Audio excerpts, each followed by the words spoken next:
Copper Box Arena, London. Billy Joe Saunders, 25-0, 12 KOs, retained the WBO middleweight title with a 12-round unanimous decision over Willie Monroe Jr., 21-3, 6 KOs.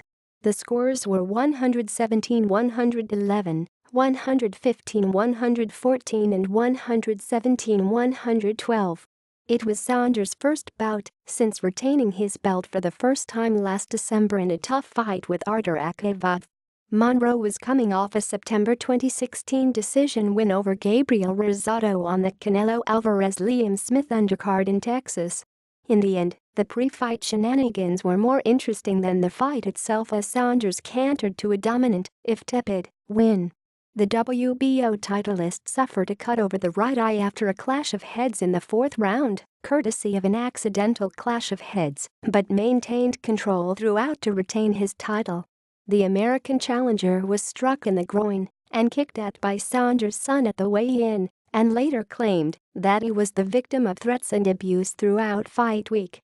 The Mongoose, 30, has threatened to take action against Saunders by complaining to the BBBoC, yet had the perfect opportunity to get revenge on the 28-year-old on the night, only to fail to make his mark on the fight. Saunders failed to shine against Artur Akavov in December of last year and is fighting for relevance in a division dominated by Gennady Golovkin and Saul Alvarez. His last major statement came against Chris Eubank Jr. in November 2014, and time is not on his side. There has been talk of an outing in December as he seeks to further his development under new trainer Dominic Ingle, and the former Olympian should take anything he can get in the festive period as he bids to keep himself relevant enough to net a major contest in 2017.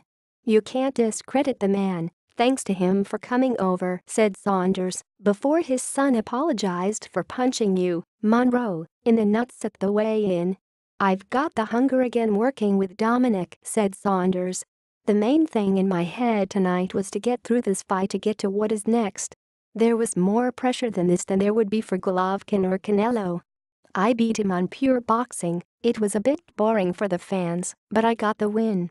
He added, "I'd like to thank Dominic. If it wasn't for Dominic and the Ingle gym, I probably wouldn't have been here tonight. We need to move on to December, get him out again. Hopefully if Golovkin wins and doesn't get banged up, we can have that in December," was Frank Warren's take, confirming a December outing. "If Alvarez wins, then that is next year, but even if Alvarez loses, that is a good fight for Billy."